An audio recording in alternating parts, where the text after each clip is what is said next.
Talking Economics, Emerging Scholars. Welcome to the podcast by the Center for Economic Research and Graduate Education, Economics Institute. In this episode of Talking Economics, Emerging Scholars, we speak with Margarita Pavlova, our PhD candidate who is entering the international academic job market this year.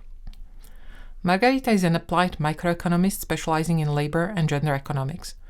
Her research examines how macroeconomic conditions, labor market policies, and institutional settings shape labor market outcomes. She is particularly interested in the long-term effects of economic shocks, wage determination, and labor market inequalities. In her job market paper, Margarita studies how business cycle fluctuations at the time of labor market entry influence early career trajectories and how these effects develop over time. In spring 2025, she was a visiting scholar at the Department of Economics at Yale University. Margarita, thank you for joining us today. Thank you for the invitation. So I would like to start with the usual questions for emerging scholars. Why did you choose economics?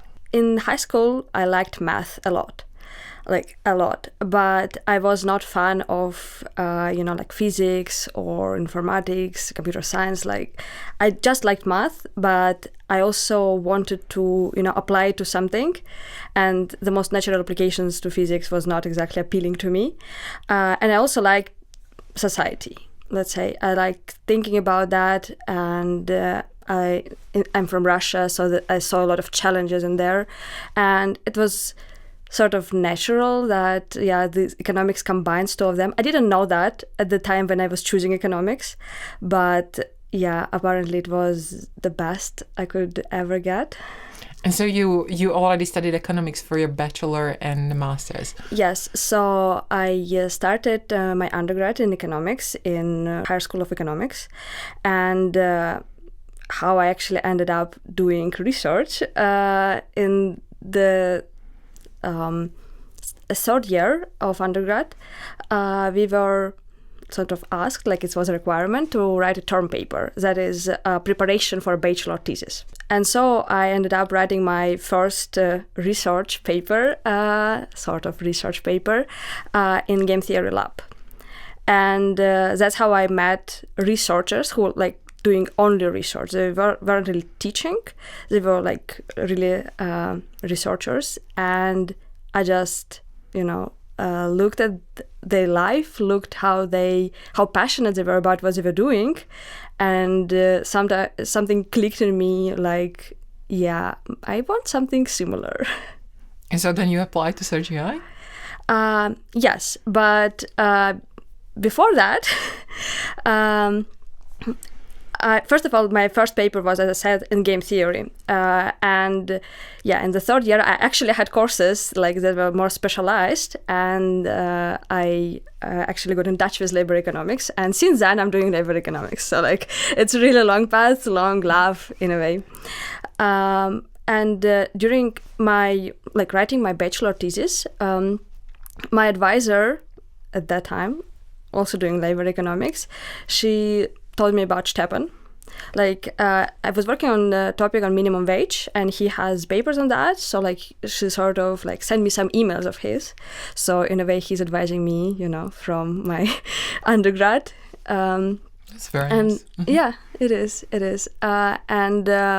Also, Higher School of Economics has a lot of connections with CERGE-EI. So Maxim Sinkov, Vladimir Pirlik, they were all my teachers in my undergrad. And also Sergei Slobodyan. In fact, he was teaching me macro course. And so at some point they were with presentation about this PhD program. And I was I think I should apply.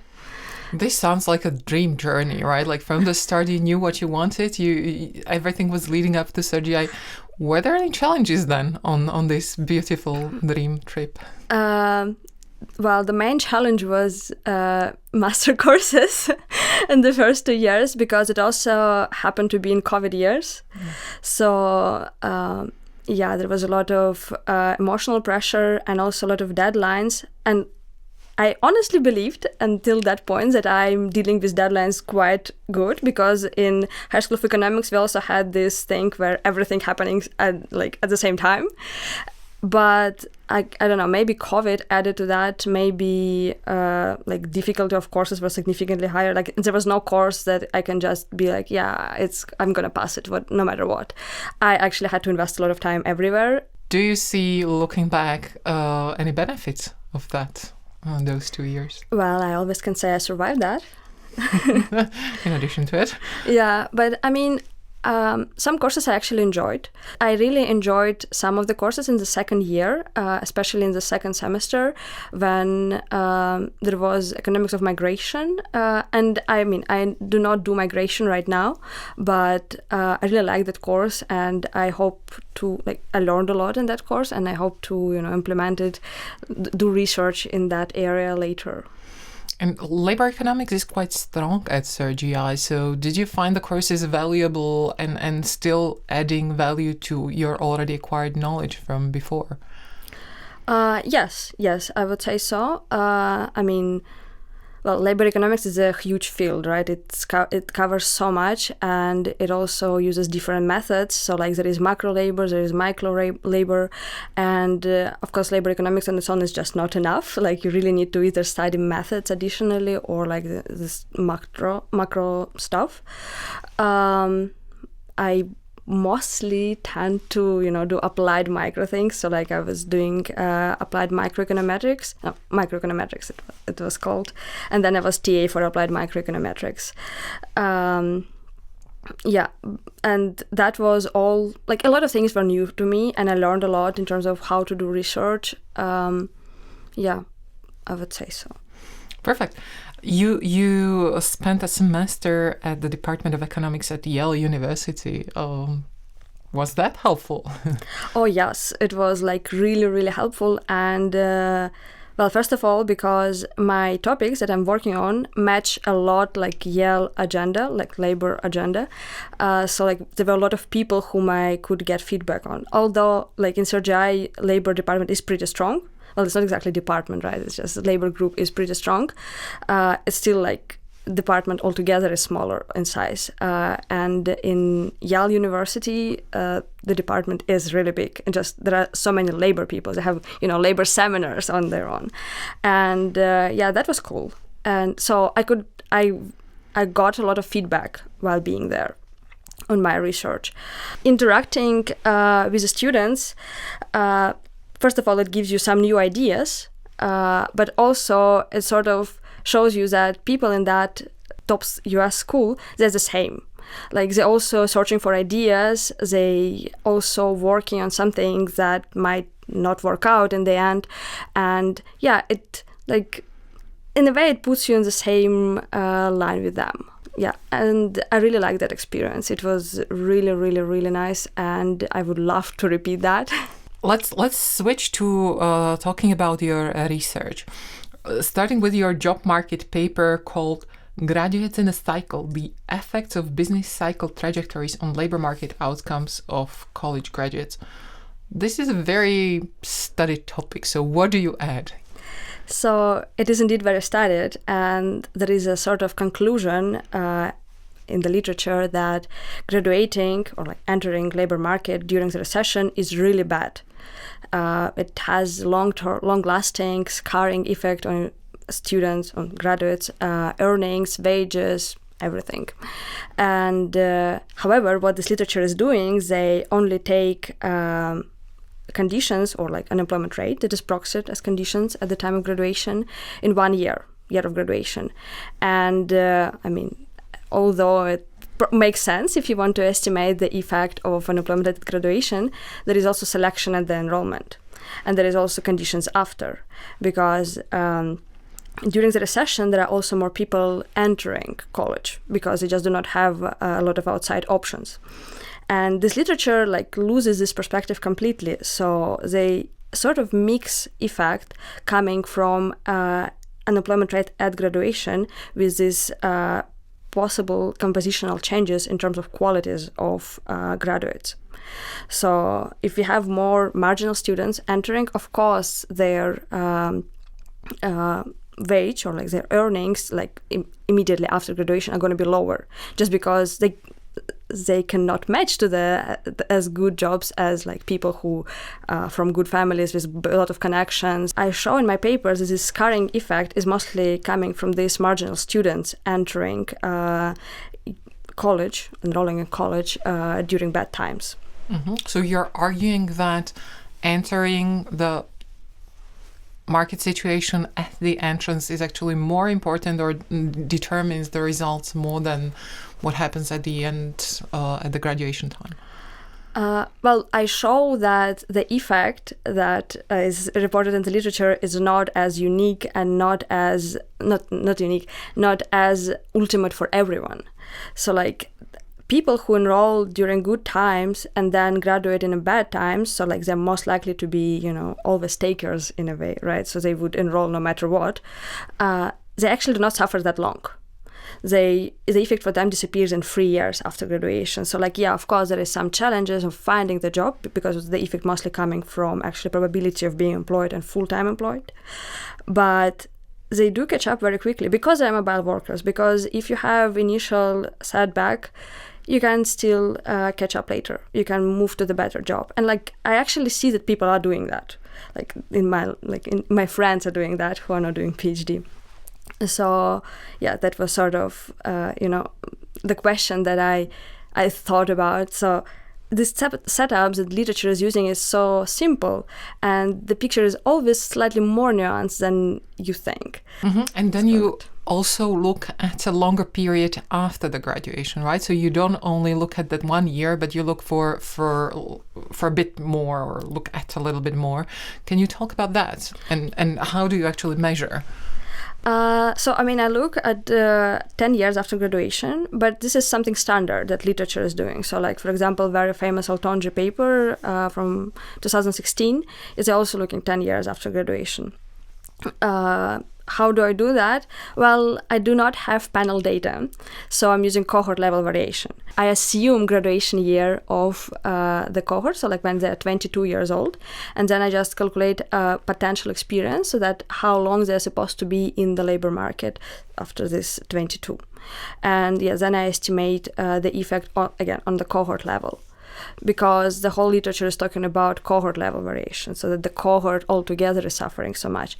And I'm saying on the cohort level, the average is going down because there are more marginal students there. But in addition to checking the points, what is the market situation at the entry to college, at the graduation? You're considering 3 years after graduation, right? What is the market situation? So why do you do that?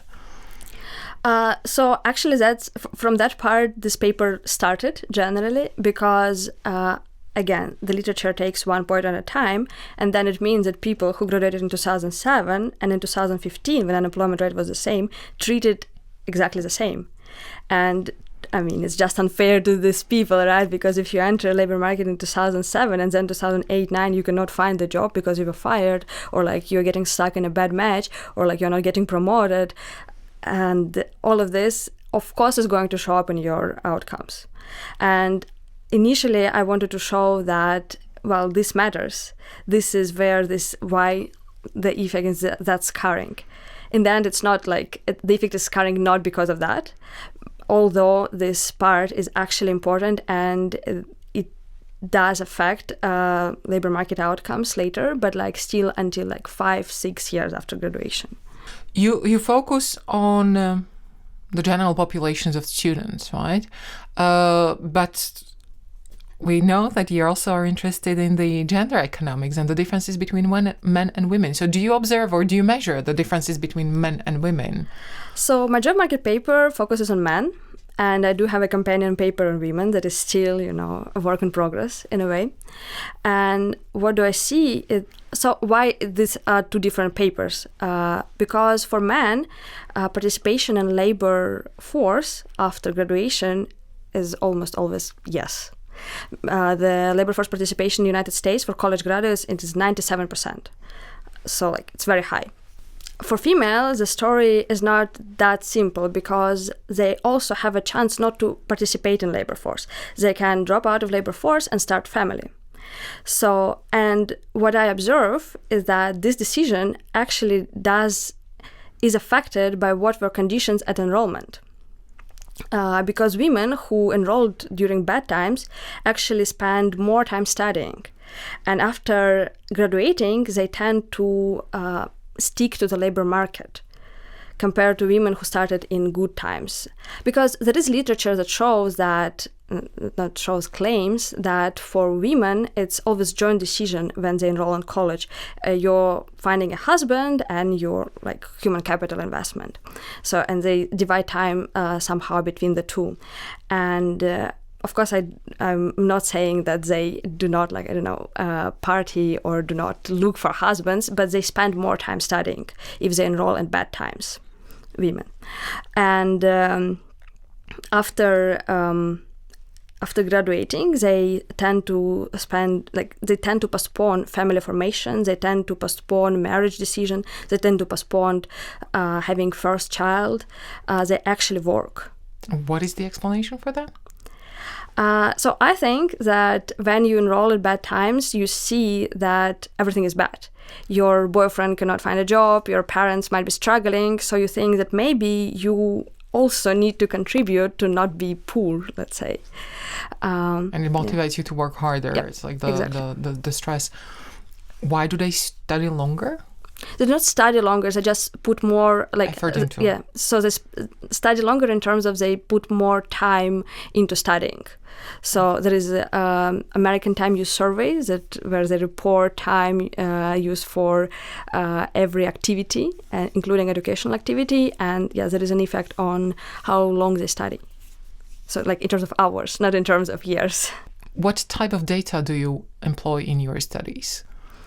So since it's American data, I'm using current population survey, March supplement. It's survey data. It's unfortunately not panel. It's a repeated cross-section, but it's the data that's used by BLS to calculate unemployment rates. So like it's sort of official. I use it both for men and women in my research. Also, like I do complement it with ACS, that is American Community Survey. It is close to US Census in a way. I mean, it used to be US Census and now this is ACS, so it's a bigger data, but it's also shorter in time. So I complement my paper with that analysis. And also American Time Use Survey, as I said, is also sort of short. But I think I'm doing good with it. But I also have educational part to this paper because I actually show that the cohort quality drops during recession, and drops. I mean, people who enroll in colleges have lower SAT scores, lower GPA, and they also come from lower socioeconomic backgrounds. Mm-hmm. And for this, I use some educational data from the US that was actually difficult to find because they either very, very aggregated, so like I have regression on 40 observations, or pretty short in time as well, like starting in 2001 only. Mm-hmm. Interesting. And are there similar data available for other countries, for European countries? I know that in Europe there is European Labor Force Survey, and I've worked for my master thesis with Czech part of it, but I don't think it's as good, at least for Czech Republic, as good as US data. Also, I mean, this sort of panel, so I mean, it has its own advantages and disadvantages, right? But I think in Europe, people mostly do administrative data because they are available for Germany, for example, or in the Netherlands. And so they don't really need to use the same data. Mm-hmm. In this work, you look at the long-term consequences, so also on the gender pay gap. But you have a published working paper working with Russian data, actually. So can you say more about this research? Absolutely. So this paper, in fact, I'm trying to submit it right now to the journal again. And The story is very simple. There is a theory of discrimination by Becker that with the increase in product market competition, the gender pay gap is decreasing. Because for firms, it becomes very costly to discriminate against anyone. It doesn't apply only to gender, it applies to race as well. Just costly. And there are a lot of empirical evidence of that, showing that indeed when product market competition in industry, or like if you talk about post-communist countries, when product market competition is increasing, gender pay gaps seem to be decreasing significantly. But there is no evidence of the opposite. And mostly because there was not that many occasions then product market competition drops, because the world was supposed to be more globalized. Well, now you have more chances. And that's why this paper becomes more and more relevant. I was just wondering what happens if product market competition drops. Will gender pay gap increase indeed or not? And why it shouldn't increase, what I thought that it shouldn't increase was because new practices already adopted. We already sort of non-discriminatory. Why should we go back to these practices that are clearly costly for us? Mm-hmm. And so what was the situation that you studied, that you identified as an opportunity? So I used a natural experiment in Russia in 2014, when Russia introduced embargo on food products from European Union and United States. And food import in Russia from European Union especially was really, really big part of food industry altogether, because they were imported not only final goods, but also some source goods. Which Russia just didn't produce. So for production in Russia, they also needed import from Europe. And embargo was introduced on really a lot of goods, including source goods. So the product market competition with this embargo just dropped. And there was no preparation, like in Brexit, for example, right? There was no this time period when they can adjust or something. It was just introduced by one day, and that is it. So it's great natural experiment if you think about it. To research, of course. I was trying to exploit the variation coming from that drop. Unfortunately, with Russian data, it's not easy because there is not that much data available, and actually now it's available even less. But I started it in 2021, and at that time I still had some data available. And yes, I used longitudinal survey, or LMS, in Russia, and also some official statistics on employment. I show that indeed with the drop in product market competition, gender pay gap in Russia did increase. And it happened mostly because high educated women were leaving those industries that were affected. I do not know where exactly they were leaving because the data does not allow me to answer this question, but yeah. They disappeared from the industries. Yes. And you don't know whether that was voluntary or forced? No, I do not know that either. I only see disappearing. Yep. So this is a confirmation that the theory works in both directions. Yes, exactly. And I mean, if you think about it, the natural experiment and paper like this is really nice because there is no evidence of that in the literature. And the world, again, is really going to the point where it is important to know what will happen to that. Thank you, Margarita. This is very interesting, and you're exploring interesting questions in these topics. So thank you, and good luck at your job market. Thank you.